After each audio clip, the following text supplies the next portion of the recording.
हमें episode number 5 में दिखाया जाता है जहाँ पर वो मास्क मैन कहता है, तुम्हें इस कैपिटल को छोड़ के जाना होगा। जहाँ पे मिली कहती है, अगर मैं इसे मना कर दूँ तो? वो मास्क मैन कहता है, तो फिर मैं तुम्हारी कोई भी मदद नहीं कर पाऊँगा।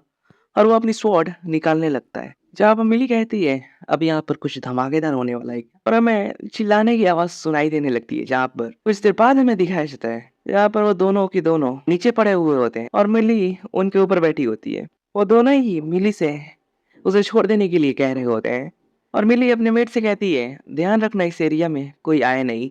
मिली कहती है, तो ठीक है, मैं तुमसे कुछ क्वेश्चंस पूछूंगी और अगर मेरे किसी भी क्वेश्चन को दोबारा रिपीट करना पड़ा तो उस क्वेश्चन के अंदर जितने भी वर्ड होंगे तुम्हें उतने पंचेस खाने पड़ेंगे। मिली कहती है, तो मुझे बताओ, तुम लोगों को किसने हायर किया है? तो मास्कमैन कहता है, हमें नहीं पता।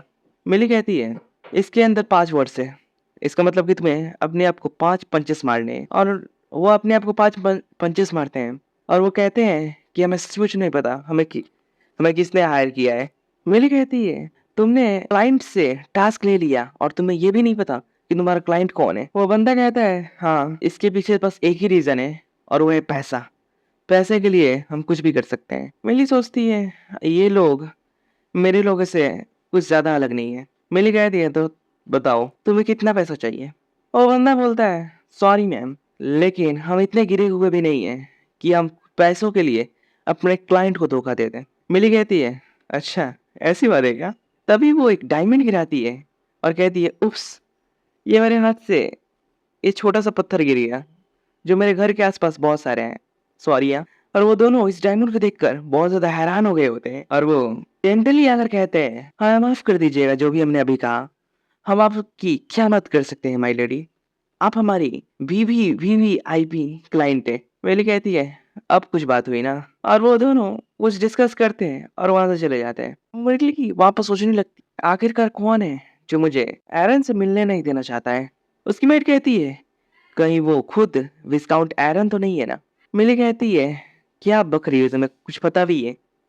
उसकी मेट कहती है, या फिर कोई और लेडी है जो ये नहीं चाहती कि आप एरन से मिले? मिली कहती है, मुझे इसके बारे में कुछ नहीं पता। और वो मन में सोचने लगती है, ओरिजिनल स्टोरी में एरन को कोई भी इंटरेस्ट नहीं था किसी लव स्टोरी में। यहाँ तक कि आरिन ने भी कहा था कि वो ज्यादातर विजिटर से नहीं मिलते। फिर क्या हो सकता है? मैं उनसे इसके बारे में जरूर पूछूंगी। क्या कोई और है उनकी लाइफ में? हमें नेक्स्ट सीन का सीन दिखाया जाता है जहाँ पर मिली गई होती है एरन से मिलने के लिए और वो उसे फिर से प्रपोज करती है। जहाँ पर एरन का जवाब होता है कि तुम हर बार अगली बार से बड़ा बुके लेके आती हो। और मिली सोचती है, ये हंस रहा है। एरन कहते हैं, मुझे माफ कर देना, लेकिन मुझे फिर से तुम्हें मना करना होगा। मिली सोचती है, तीसरी बार? इसने मुझे फिर से तीसरी बार मना कर दिया। लेकिन कुछ भी हो, पिछली बार से ज्यादा ये अच्छी तरह से मुझसे बात कर रहा है, ये अच्छी चीज है। और वो अपने बुके को पीछे फेंकते हुए कहती है, ठीक है, तुमने मुझे 3 बार रिजेक्ट किया है, तो तुम मुझे मेरे क्वेश्चन का आंसर दोगे? एरन कहता है, क्या? मिली कहती है, चलो अभी इतना तो कर ही सकते हो मेरे लिए। और वो बहुत ज्यादा मासूम चेहरा बनाकर कहती है। एरन कहता है, तो ठीक है, पूछो जो भी तुम्हें पूछना है।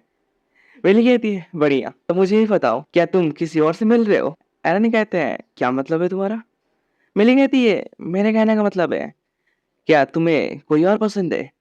और अगर तुम्हें कोई और पसंद है तो मेरा ऐसे तुम्हें डेली प्रपोज करना अच्छा नहीं होगा, बस इसीलिए पूछ रही हूँ। एलन कहते हैं, नहीं, मैं अभी किसी और को डेट नहीं कर रहा। मिली कहती है, हाँ, मतलब? एलन कहता है, आज से पहले किसी और ने मुझे प्रपोज भी नहीं किया है। मिली कहती है, सच में किसी ने भी नहीं? एलन कहता है, हाँ। और वो बहुत ज्यादा शर्माते हुए कहता है। जहाँ पर मिली सोचती है, तो कोई और लेडी है ही नहीं इसके अंदर, तो फिर कौन है जो मुझे ये सारी धमकियां दिलवा रहा है? एन कहता है, बाय द वे लेडी मिली, आपने आर्यन को पढ़ाने का ऑफर दिया है ना? मिली कहती है, हाँ बिल्कुल, और मैं उसी के बारे में सोच रही थी। आई होप कि तुम्हें इससे कोई परेशानी ना हो। एन कहता है, नहीं, बल्कि मैं तो आपका बहुत ज्यादा शुक्रगुजार हूँ कि आप उसे पढ़ाने के लिए यहाँ पर आएंगी। आपका बहुत बहुत शुक्रिया। वैसे क्या आप यहाँ आने से पहले खाकर आई हैं? मिली कहती है, बिल्कुल भी नहीं, मैं इतनी ज़्यादा एक्साइटेड थी कि मुझे भूख ही नहीं लगी। और एन कहता है, तो ठीक है, आप मुझे और एरन को जॉइन कर सकती है डिनर टेबल पर। मिली भी इसके लिए मान जाती है और हमें एक सीन दिखाया जाता है डिनर टेबल का, जहाँ पर मिली सोचती है वेरी गुड, ये मेरी चांस है जहाँ पर मैं उसका अटेंशन थोड़ी और खींच सकती हूँ। मिली आर्यन से कहती है क्यों ना हम यहीं से स्टार्ट करें, मैं तुम्हें कुछ टेबल मैनर्स सिखाऊंगी। आर्यन कहती है ओके ठीक है। मिली कहती है तो हम पहले सीखेंगे कि टेबल पर सही तरीके से बैठते कैसे हैं। तुम्हें टेबल के राइट साइड से हमेशा बैठना चाहिए। जहाँ पर आर्यन और एरन दोनों कहते हैं क्या इसका ऑपोजिट नहीं होना चाहिए। मिली सोचने लगती है क्या इसका ऑपोजिट होता है। मिली कहती है वेरी गुड, मैं तो तुम्हारी इंफॉर्मेशन को जज टेस्ट कर रही थी कि तुम कुछ गलत तो नहीं सीख रही हो ना। और हमें इसके बाद दिखाया जाता है जहाँ पर एरन कुछ प्लेट्स उठाती है, जहाँ पर आर्यन कहती है ये प्लेट क्या सिर्फ मछलियों के लिए नहीं होनी चाहिए थी। और मैंने फिर से कह दी है वेरी गुड आर यू, तुम बहुत ज्यादा स्मार्ट हो, तुम्हें बेवकूफ बनाना तो मेरे बस की बात नहीं है। जहाँ पर एरन कहता है क्या ये लेफ्ट हैंड से नहीं उठानी चाहिए। आर्यन फिर से कहती है यार इस फैमिली के किसी मेंबर को पागल बनाना इम्पॉसिबल लगता है। तभी एरन कहता है लेडी मिली अब बहुत हो गया। और मिली मन में सोचने लगती है क्या उसे पता चल गया कि मुझे इन सारी चीज़ों के बारे में बिल्कुल भी नहीं पता। अगर उसे पता चल गया तो मैं उसे कह दूंगी कि मैं बहुत ज़्यादा नर्वस हूँ, इसलिए मैं बहुत सारी मिस्टेक्स करी। तभी एरन कहता है आप पढ़ाई पर इतना ज़्यादा ध्यान दे रही हैं कि आप कुछ खा ही नहीं रही हैं, इसलिए पहले क्यों ना हम लोग कुछ खा लें, फिर उसके बाद आप इसे पढ़ा सकती हैं। मिली सोचती है थैंक गॉड इसे कुछ पता नहीं चला। और वो सब चैन से और एक अच्छी तरह से और बातें करते करते खाने लगते हैं नॉर्मली जैसे सब खाते हैं। और एपिसोड 5 यहीं पर खत्म हो जाता है। अब एपिसोड 6 में नेक्स्ट दिन का सीन दिखाया जाए, जहाँ पर एरन गेट के सामने होता है और वो सोच रहा होता है वो अभी तक आ जाती है लेकिन वो आज नहीं आएगी क्या। तभी दरवाजे पर नॉक नॉक की आवाज आती है और एरन सोचता है क्या वो आ गई। वो कहता है अंदर आ जाओ और सामने से आवाज आती है आपसे मिलकर बहुत ज्यादा खुशी हुई माय लॉर्ड। एरन कहता है वाइडल, इसका नाम वाइडल है। और वाइडल कहता है बहुत ज्यादा समय हो गया आपसे मिले हुए कमांडर। एरन कहता है तुम यहाँ कैसे। विस्क वाइडल कहता है डिस्काउंट रोजन ने मुझसे कहा कि मैं आपको ये पेंशन एप्लीकेशन दे दूं। एरन कहता है मेरा पेंशन एप्लीकेशन। वाइडल कहता है हाँ, जब कोई नेशनल लाइट का मेंबर रिटायर होता है तो उसे पेंशन मिलता है। क्या आपको किसी ने इसके बारे में नहीं बताया। एरन कहता है नहीं, ये मेरा पहली बार है जब मैं सुन रहा हूँ। और वो मन में सोचता है लेकिन मेरे हायर अप्स को मेरे फाइनेंशियल सिचुएशन के बारे में सब कुछ पता है, लेकिन फिर भी किसी ने मुझे इसके बारे में क्यों नहीं बताया। वाइडल कहता है मैं जानता हूँ नोबल्स अपना काम अच्छी तरह से बिल्कुल भी नहीं करते, वो सबके सब बेकार हैं, लेकिन आप चिंता मत कीजिए। As official member of ministry finance मैं आपको किसी भी चीज की चिंता नहीं देना चाहता और आपका जो हक का पैसा है वो आपको मिल के रहेगा, इसकी मैं फुल गारंटी लेता हूँ।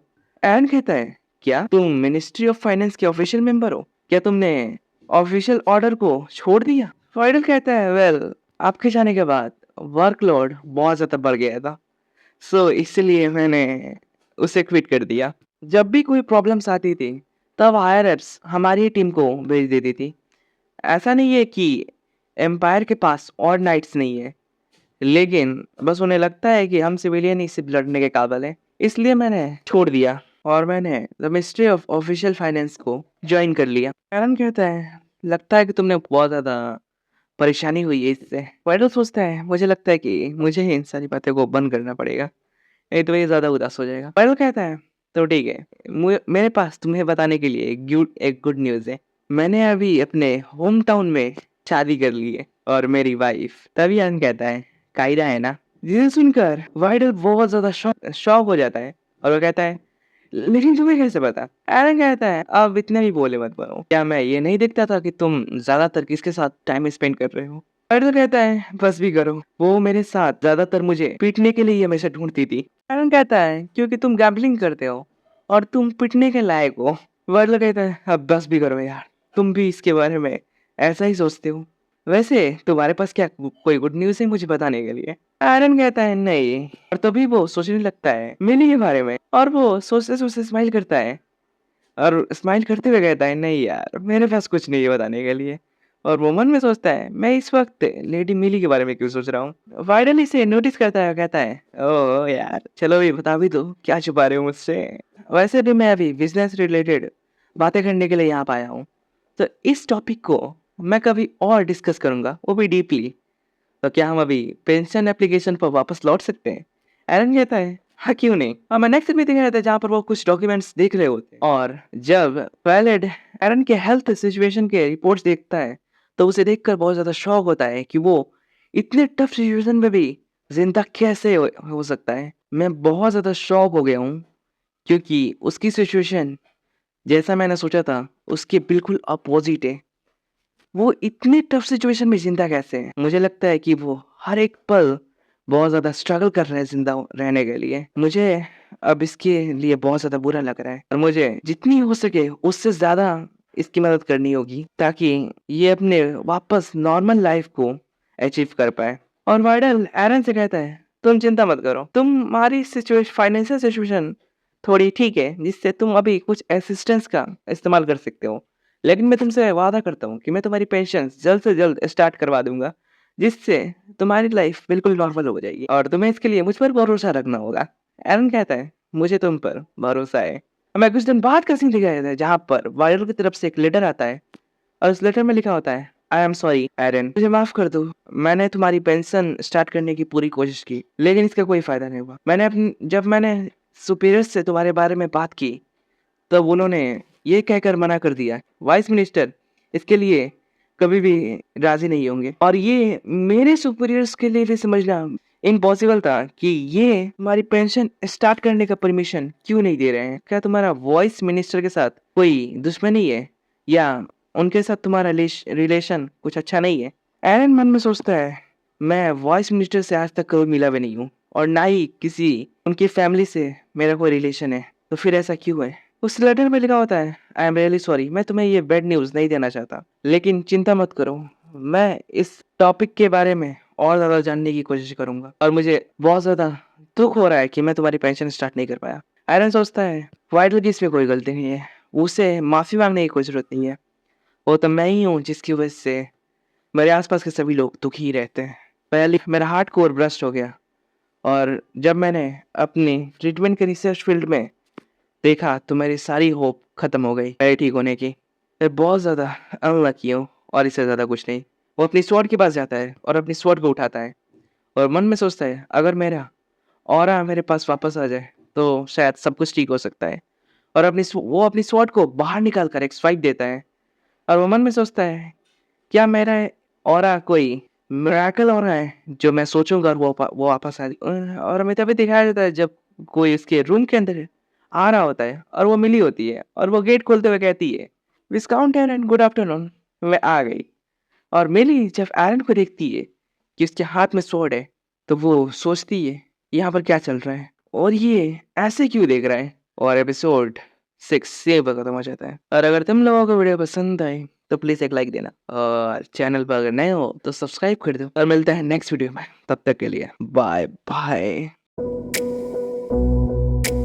You know who